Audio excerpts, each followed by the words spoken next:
Bismillahirrahmanirrahim.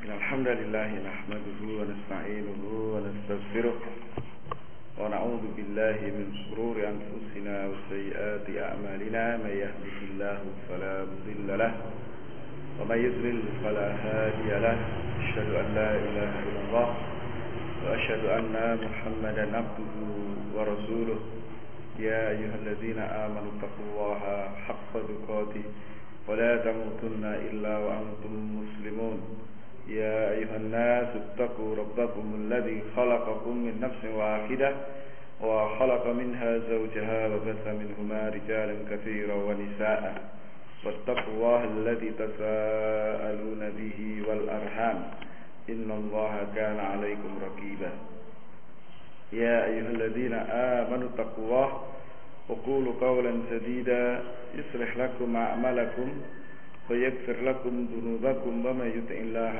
ورسوله فقد فاز فوزا عظيما أما بعد فإن أصدق الحديث كتاب الله وخير الهدي هدي محمد صلى الله عليه وعلى آله وسلم شر الأمور محدثاتها فإن كل محدثة بدعة وكل بدعة ضلالة وكل ضلالة في النار. Saya pada kelas sekalian rahmatullah, kita melanjutkan pembahasan kita dari Risalah Salatul Usul karya daripada Syekh Al-Imam Muhammad bin Abdul Wahhab rahimahullah ta'ala. Kita kemarin sampai di pembahasan pembukaan, yaitu ucapan muallif Bismillahirrahmanirrahim. Nah, kenapa beliau memulai dengan Bismillah?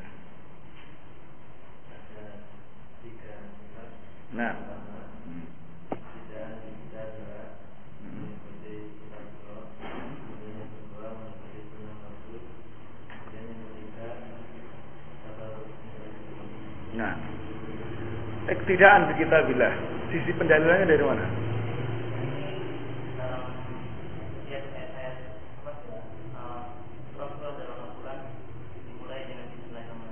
Nah, barakallahu fikum.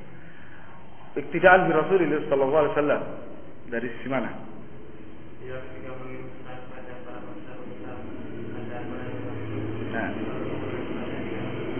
Nah, barakallahu fikum. Baik, kemudian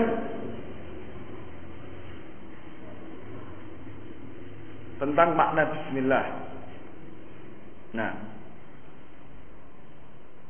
kemarin disebutkan bahwasanya huruf ba di situ adalah untuk litabarruk, ya, untuk mencari keberkahan dengan nama Allah Subhanahu wa taala. Sehingga mestinya setiap perkara kebaikan itu kita mulai dengan membaca basmalah supaya kita mendapatkan keberkahan atasnya. Baik, sekarang kita masuk di pembahasan berikutnya, yaitu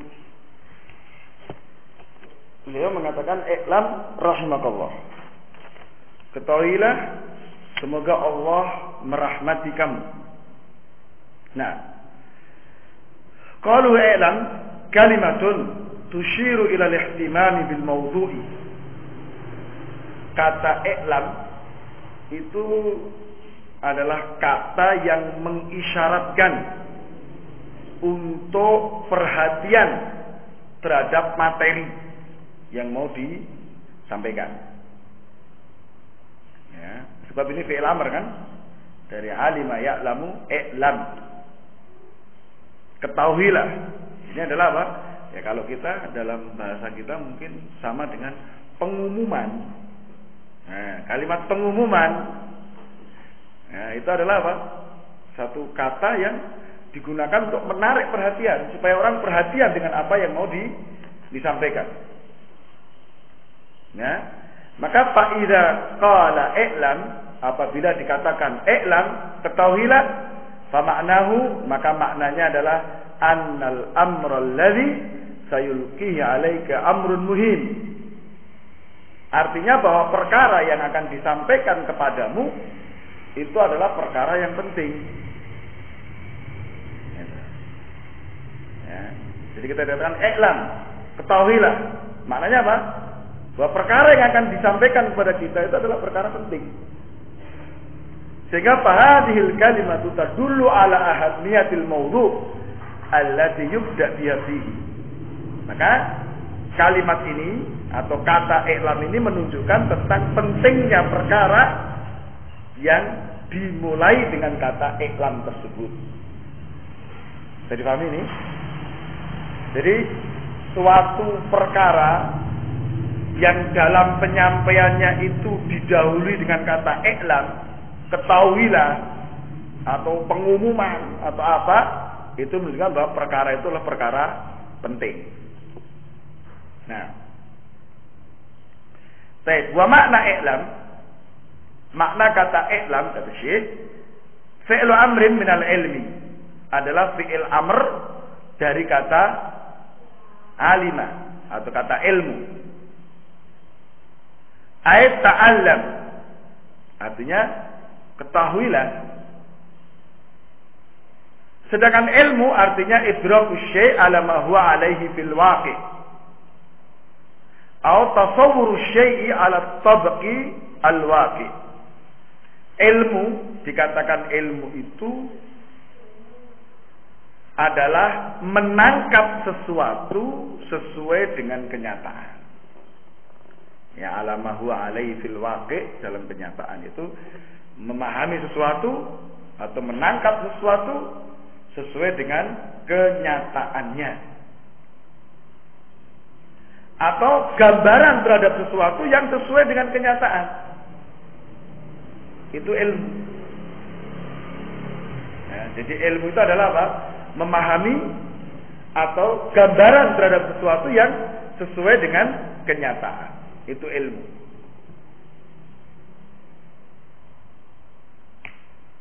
Nah, sedangkan wal idraku syai'i ala khilafi ma huwa alaihi fil waqi' atau tasawwur syai'i ala khilafil waqi' huwa al jahlu wa huwa ziddul ilmi. Adapun memahami sesuatu bertentangan dengan kenyataannya atau memiliki gambaran bertentangan dengan kenyataan, itu namanya jahil, kebodohan, lawan dari ilmu. Ya, kalau kita lihat di syarahnya Syekh Utsaimin, beliau menerangkan bahwa ilmu itu memiliki 6 tingkatan. Ya, ada ilmu, kemudian ada dzan, ada syak, ada wahm, ada jahl, ya, ada jahl murakkab. Ya, jadi ilmu ini pengertiannya memahami sesuatu sesuai dengan kenyataan. Sedangkan dzan dia memahami sesuatu, ada kemungkinan benar, ada kemungkinan salah. Cuman kemungkinan benarnya lebih besar kalau dzan ini. Sedangkan syak, ya, syak itu 50-50 kemungkinan benar dan salahnya. Wahm itu adalah apa? Wahm ini kebalikan dari dzan. Memahami sesuatu, ada kemungkinan benar, ada kemungkinan salah, tapi kemungkinan salahnya lebih besar. Ya, sedangkan jahal itu dia orang tidak ngerti. Jahal murakkab ini lebih parah. Ya, dia memahami sesuatu kebalikan dengan kenyataannya. Nah, ya. Maka kita semua harus dalam keadaan ilmu. Sebab dzan itu ya tidak dikatakan ilmu. Nah, kemudian qauluhu rahimakallah, hada du'aun li talibil ilmi. Ini adalah doa bagi penuntut ilmu. Rahimakallah, semoga Allah merahmati kamu. Ya. Fasyaikh rahimahullah yad'u li talabatil ilmi bi irhamahumullah wa yulqi alaihimur rahmatahu subhanahu wa ta'ala. Ya, maka Syekh di sini mendoakan kebaikan bagi para penuntut ilmu. Itu apa? Agar Allah merahmati mereka. Ya, agar Allah memberikan kepada mereka rahmatnya.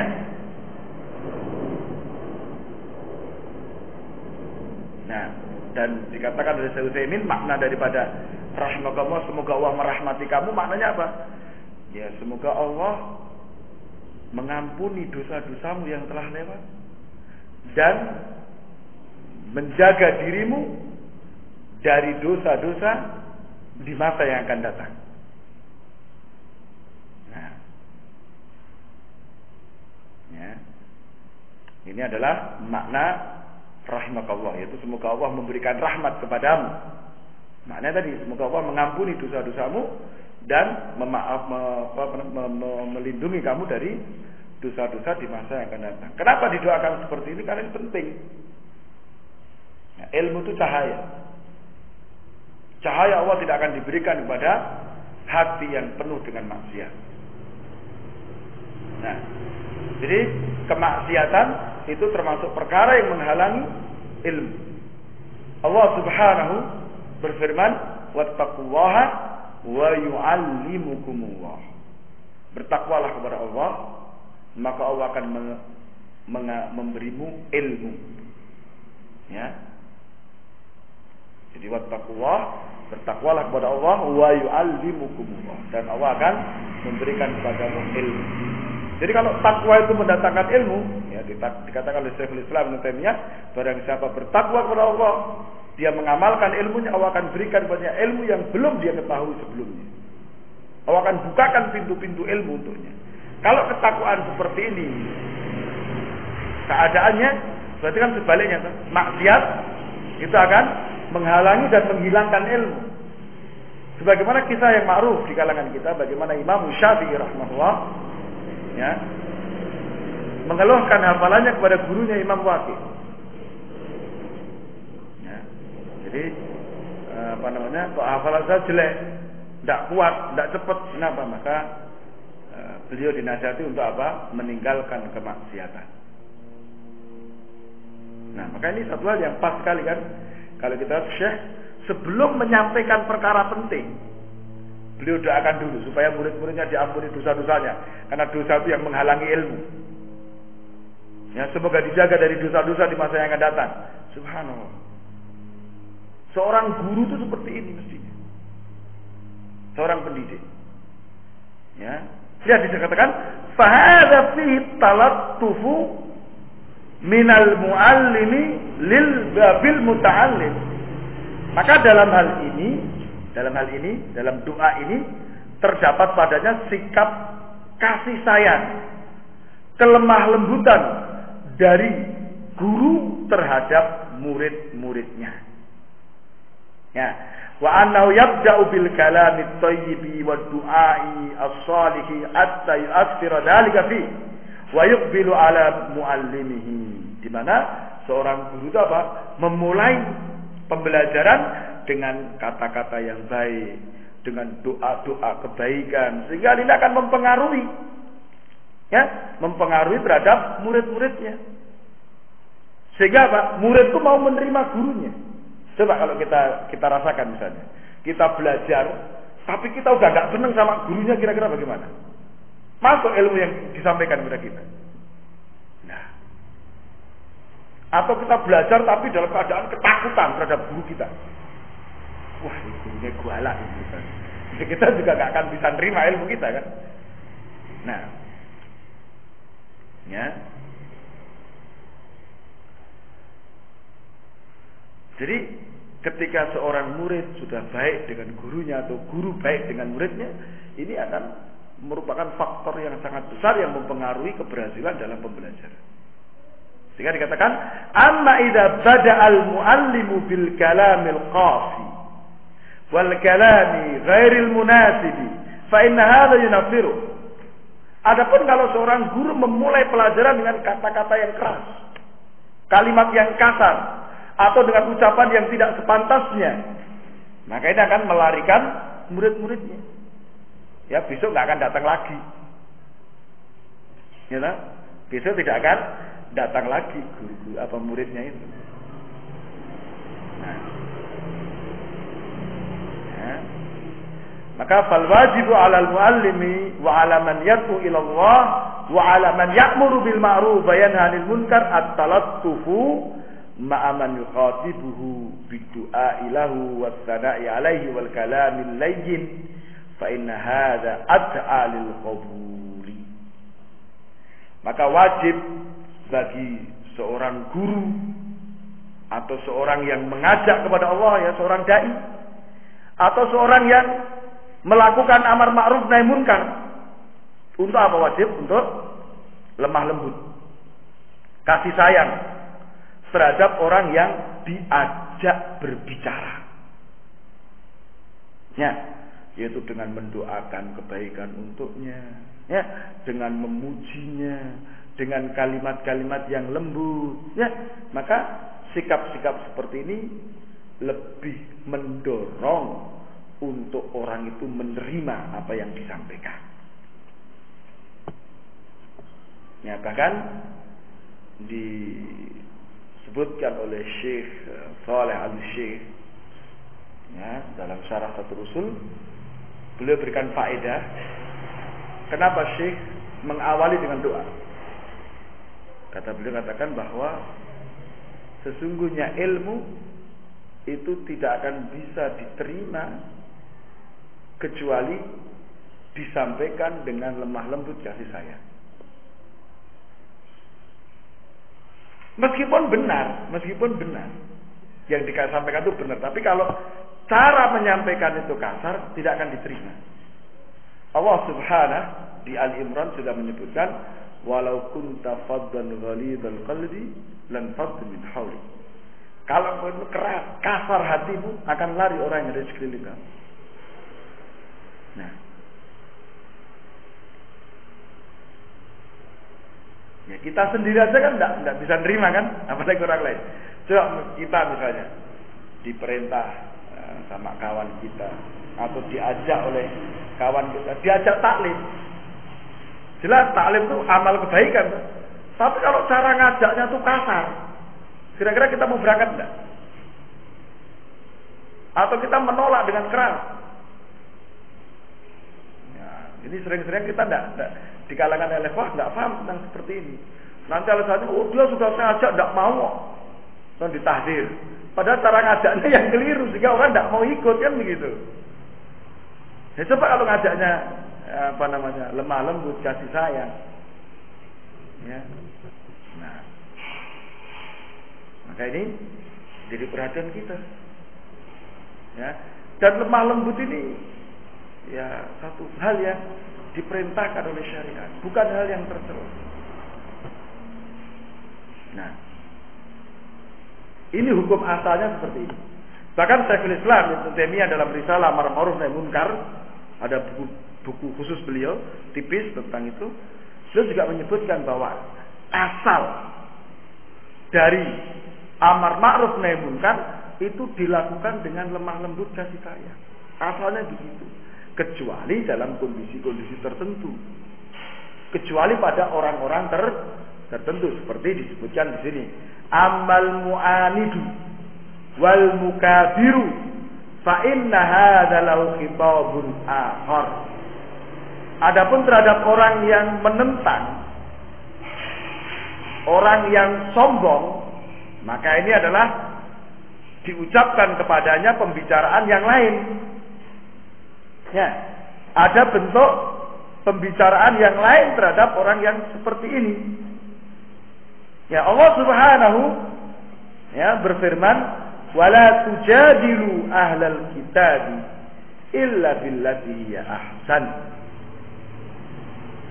Ila alladzina zalamu minhum wa qulu amanna billadzi unzila ilaina wa unzila ilaikum wa ilahana wa ilahukum wahidun wa nahnu lahu muslimun."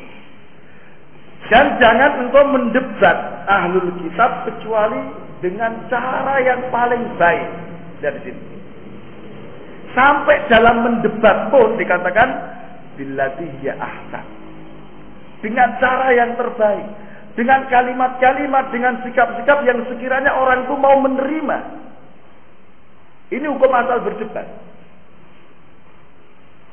Kita masih ingat bagaimana Allah Ta'ala memerintahkan kepada Musa dan Harun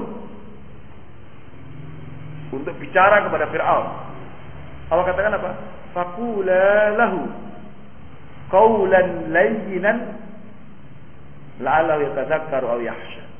Ucapkan oleh kalian berdua kepada Fir'aun ucapan yang lembut. Mudah-mudahan dengan itu Fir'aun itu ingat, sadar, kemudian takut. Mudah-mudahan itu kepada Fir'aun. Nah ini kadang kepada sesama muslim, lebih khusus lagi kepada sesama salafi. Ya kata-katanya pedas, sikapnya waduh gak karu-karuan. Ya sering saya istilahkan dengan ini ikhwan sakit gigi. Tahu kan pernah lihat orang sakit gigi? Wajahnya sangar itu kan, mengkerut itu. Ya, jidatnya berkerut, ya, menahan sakit, ya kan? Ini menahan jengkel pada saudaranya sama salafi, kadang-kadang seperti itu. Kan nggak benar. Lihat seperti itu. Kalau seperti itu dakwah, bagaimana akan bisa diterima? Ya, seandainya orang itu ikut ya karena faktor takut saja kan, karena faktor takut. Nah, maka ikhwah rahimahullah, lihat di sini, jangan kamu mendebat ahlul kitab kecuali dengan cara yang terbaik, kecuali terhadap orang-orang yang zalim di antara mereka. Baru ya kan, terhadap orang yang melampaui batas dari kalangan mereka baru kita mungkin berkata keras. Kita katakan, hendaknya kalian ucapkan kepada mereka, kami beriman terhadap apa yang telah diturunkan kepada kami dan apa yang telah diturunkan untuk kalian, dan sesungguhnya sesembahan kami dan sesembahan kami itu satu, dan kami adalah orang-orang yang tunduk kepadanya.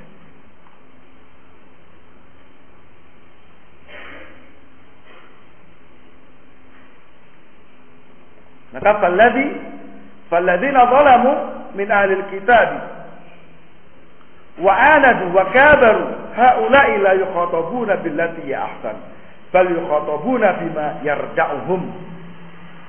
Maka terhadap orang-orang yang zalim dari kalangan ahlul kitab, orang-orang yang menentang dari kalangan mereka, orang-orang yang menyombongkan diri, maka untuk mereka itu tidak kita ucapkan, tidak kita ajak bicara dengan billati ya ahsan, tetapi kita ajak bicara mereka dengan bentuk pembicaraan yang menjadikan mereka itu sadar, meninggalkan kedolimannya. Sebagaimana Allah Tabaraka wa Ta'ala perintahkan kepada Rasulnya, ya ayyuhan nabiyyu jahidil kuffara wal munafiqina waghlud alaihim wa ma'wahum jahannam wa bi'sal masir. Wahai Nabi, jihadilah orang-orang kafir dan orang-orang munafik, dan berkatalah tegas kepada mereka. Waghlud alaihim, tegaslah kamu kepada mereka. Jadi kalau kita nanti basa-basi ya, terhadap munafikin, ini bahaya. Beritahukan bahwa tempat mereka itu di neraka, dan itu tidak tempat kembali. Nah, jadi al munafiquna la yujahiduna bis-silah wa inna ma yujahiduna bil hujjati wal kalami wa radd alaihim bil ghilzah radda'an lahum wa tanfiran lin-nasi anhu. Orang-orang munafikun itu tidak dijihati dengan senjata, ya, tetapi dijihati dengan apa? Dengan hujjah, dengan ucapan, dengan bantahan, ya, bantahan yang tegas dan telak, supaya mereka itu jatuh, artinya supaya mereka meninggalkan apa yang ada pada mereka, dan dalam rangka apa? Supaya manusia lari dari orang-orang munafik tersebut. Jadi untuk merontokkan mereka, yang semula sombong kita bantah dengan tegas, akhirnya apa? Turun akhirnya kan, hilang kesombongannya. Itu yang kita maksudkan. Ya. Jika dikatakan Allah Ta'ala tentang munafikun, wa qul lahum fi anfusihim qawlan baligha katakan kepada mereka tentang diri-diri mereka itu dengan ucapan yang tanda. Ya, maka haula'i lahum khitabun khasun li'annahum ahlu inadin wa mukabirah. Nah, maka mereka ini memiliki bentuk pembicaraan yang khusus. Artinya kepada mereka kita gunakan metode cara berbicara yang khusus. Tidak seperti hukum asal tadi, ya kan? Hukum asalnya apa? Kita harus lemah lembut, kasih sayang, kan begitu. Tapi untuk mereka ini khusus. Ini cara ngomong kita tidak sebagaimana umumnya. Kenapa? Karena mereka adalah orang-orang yang menentang, orang-orang yang sombong. Nah, ya, wala yuridunal haqqa bal yuridunat tadlilan nasi. Mereka adalah orang-orang yang tidak menginginkan al-haq, tetapi justru mereka adalah orang-orang yang menginginkan untuk menyesatkan manusia. Maka fahaulai yukhatabuna bima yaliqu bihim. Maka mereka itu diajak bicara ya sesuai dengan keadaan mereka. Nah, jadi pembicaraan terhadap munafiqun, ya, terhadap orang-orang yang menentang, yang sombong, ya disesuaikan dengan apa? Keadaan mereka.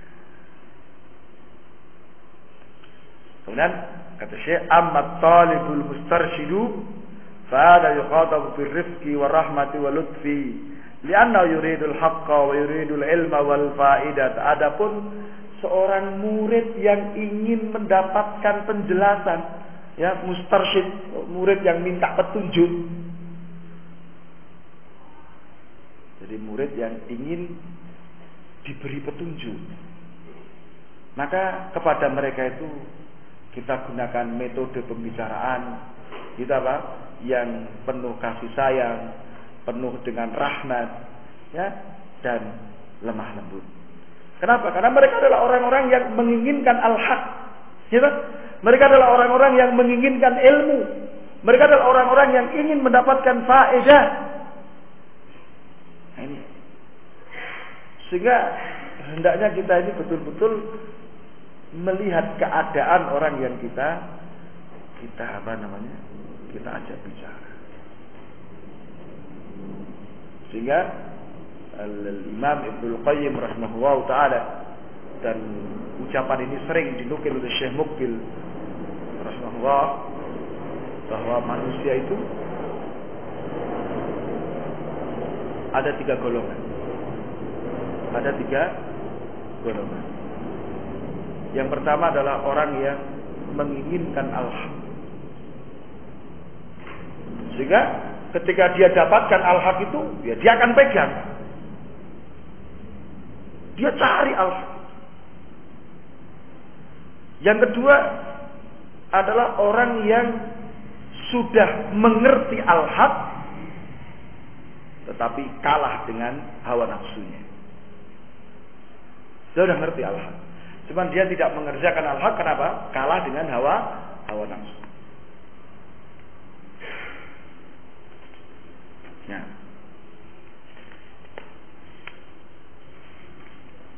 kemudian orang yang ketiga, golongan ketiga adalah al-mu'anid, orang yang menentang. Nah, ini kadang dia sudah mengerti al-haq. Maka kata beliau, masing-masing orang ini tentu khitabnya, ya, cara berbicaranya lain. Masing-masing itu berbeda. Sehingga Allah Tabaraka wa Ta'ala menyebutkan apa? Ud'u ila sabili rabbika bil hikmah wal mau'izatil hasanah wajadilhum billati hiya ahsan.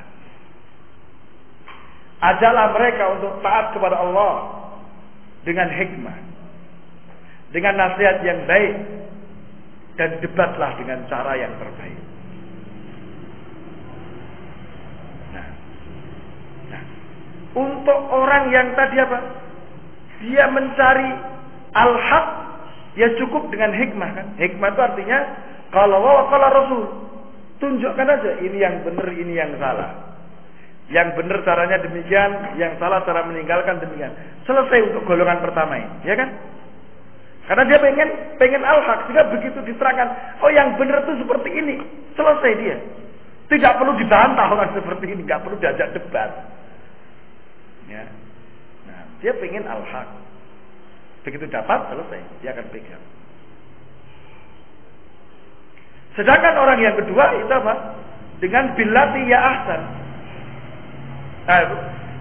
Mau'idatul hasanah, dengan nasihat yang baik, yaitu dengan memberikan tarhib buat tarhib, dengan memberikan dorongan-dorongan, ya, memberikan kabar-kabar gembira, atau dengan ancaman-ancaman.